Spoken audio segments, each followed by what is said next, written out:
E tu já teve oportunidade de viajar pela China? Já viajei bastante, cara. É? Já fui pra essa região que faz -30, Aham. que eles têm um festival de neve lá, eles constroem festival de gelo. Constrói uma cidade inteira de gelo, é perto da divisa com a Rússia. Parece bonito. Sim, é muito bonito. É Harbin, o nome da cidade. Harbin. Tá. E essas viagens aí faz geralmente de avião, de trem? Como é que é? Perto faz de trem, né? Agora tá começando a valer mais a pena viajar de trem, até porque você tem acesso à internet o tempo todo. E, pô, o avião você tem que chegar no aeroporto 1 hora antes, aí tem mais 2 horas de voo. Verdade. E aí o aeroporto normalmente também fica longe da cidade, é mais 1 hora para chegar no centro. Aí tu vai ver, pô, o trem dá 4 horas, o avião dá 4 horas. Eu vou no trem, que eu posso andar, internet o tempo todo. Parece melhor. E o preço também já tá batendo, né? Então, assim, às vezes vale mais a pena andar de trem. Porque era mais barato andar de avião, não? Não, tá ficando mais caro, né? Entendi. Tá, Ainda faz mais sentido caro. ser mais caro. Ainda mais caro. Entendi. Cara, e a China? Ontem eles fizeram lá O desfile? um desfile que era um desfile para relembrar do final da Segunda Guerra e tudo mais, né? Isso. E aí eles fizeram uma parada militar parecida com a que eles fizeram no fim da guerra também na época. Com uma porrada de arma extremamente avançada e tudo mais. Sim. Mas tá longe ainda do poderio americano, Não não tá não, cara. É? Não tá não. Esse desfile é em comemoração aos 80 anos da vitória contra a agressão japonesa, Tá. que é assim que eles chamam lá, né? E a Guerra Mundial Antifascista. Tá. É assim que a Segunda Guerra é chamada na China. Porque teve um esforço muito grande de lavar a imagem do Japão, né? A gente enxerga o Japão, a gente não consegue imaginar que eles mataram mais de 25 milhões de chineses. Aham. É gente pra caramba. Teve o massacre de Nanjing, que os caras mataram bebês, os caras fizeram assim, um estupro em massa, foi um troço absurdo. Tem um filme muito bom que eles lançaram, chamado Dead to Rights, que fala sobre esse massacre de Nanjing. Como é que é o nome? Dead to Rights, Tá. que é uma expressão em inglês também, né? E eles... E os japoneses mataram, tipo, 200, 300 mil pessoas em 2 semanas.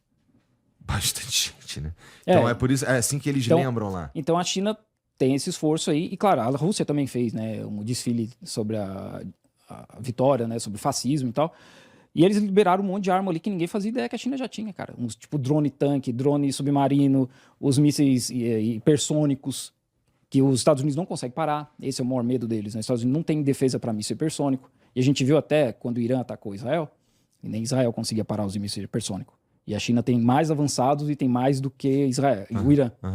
Então, tem aí, acho que foi o ministro da Defesa dos Estados Unidos que ele falou, a China consegue afundar os nossos porta-aviões todos em 20 minutos. Talvez não seja 20 minutos, mas os caras não vão conseguir parar. Então tem armamento ali que os caras não sabiam que a China tinha. Tu presta atenção em todos esses aspectos aí? Hoje tu fica esperto no que tá acontecendo do ponto de vista militar também lá na China? Não tanto porque a gente não tem tanto isso na China, né? A China não é um país militar como é os Estados Unidos. Porque os Estados Unidos eles estão invadindo vários países, então eles estão sempre, né, nisso aí. Os caras estão em guerra por mais de 90% da história deles. A China não tem isso. A última vez que a China teve alguma coisa foi, acho que em 84, com o Vietnã na fronteira lá, e é isso aí. Não tem nada da China invadindo ninguém. Então não é uma parada assim real do dia a dia do chinês, né?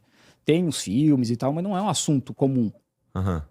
E lá, bom, uma das coisas principais que a galera bate muito na China é o lance existe uma ideia ocidental, principalmente, talvez esteja mudando, mas tem uma galera aqui que ainda vê o comunismo como algo do diabo, assim, coisa horrorosa e tudo mais. Mata um monte de gente. A gente aprende na escola e vê os experimentos, coisas que aconteceram na Rússia, na própria China e tudo mais. E a gente a gente vai estudando isso daí ao longo do tempo. E tem a galera que tem medo. Inclusive, a ditadura aqui no Brasil, ela surge pelo medo o discurso era o medo do comunismo e tudo mais.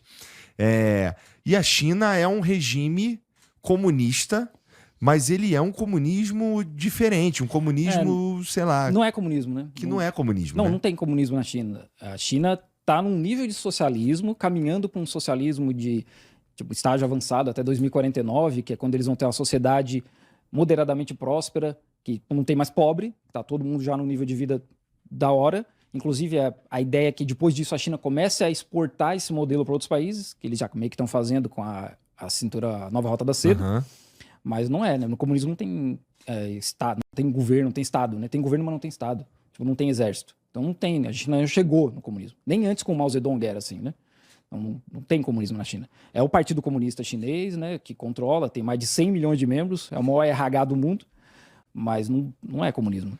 100 milhões de membros. Mais né? de 100 milhões. E é um partido.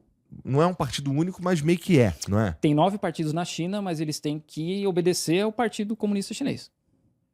E, em geral, isso é uma das vantagens, de certa forma, dos planos que se fazem na China, que sabe muda, exatamente quem é que vai estar lá Sim. nos próximos 50 anos. E aí é interessante a gente começar a traçar uns paralelos pelo seguinte. O pessoal fala, pô, a China é a ditadura porque tem um partido só, beleza? O Japão é o mesmo partido que controla desde a Segunda Guerra Mundial.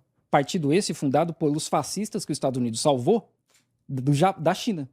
Inclusive criminosos de guerra, sabe? Que eram para ser julgados, os Estados Unidos falou, não, nós vamos salvar esse, vamos botar no poder, porque eles tinham medo da ascensão da União Soviética na Ásia. O mesmo partido controlando o Japão. Aí é democracia, né? Então a gente começa a traçar esses paralelos de coisas que acontecem no Japão e tá tudo bem, acontece na China não, porque é comunismo. Entendi.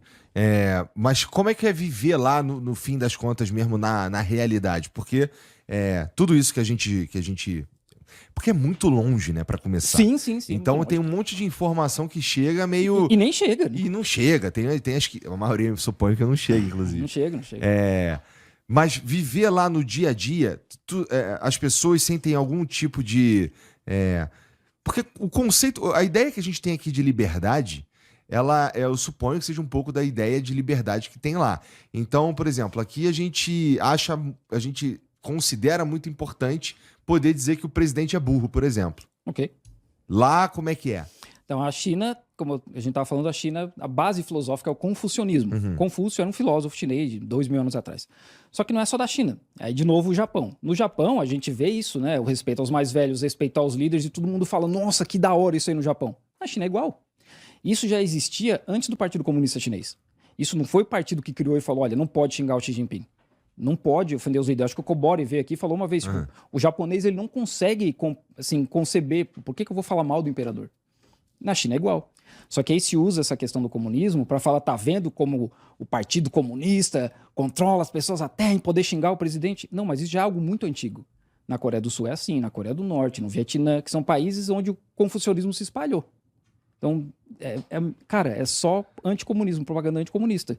Então, o ponto é que não passa, tipo, os caras, nem é uma questão pros caras falar do governo. Mas até pensando assim, pô, você tá trabalhando numa empresa, você não vai poder falar do seu chefe, xingar o seu chefe, do nada, assim. Não é muito diferente, né? E mesmo aqui no Brasil, assim, não é ok sair xingando o chefe enquanto tá trabalhando lá. Depois que tu sai, pode falar o que quiser, né? Mas quando você tá trabalhando lá, pode dar ruim, não pode? Então, na China, eles têm essa filosofia que é diferente. Tem gente que xinga? Deve ter, né? Tem 1 bilhão de usuários de internet na China. Então deve ter gente que xinga? Deve ter. Os caras vão usar formas diferentes para xingar. Só que, de modo geral, na sociedade, isso não é bem aceito. Né? Entendi.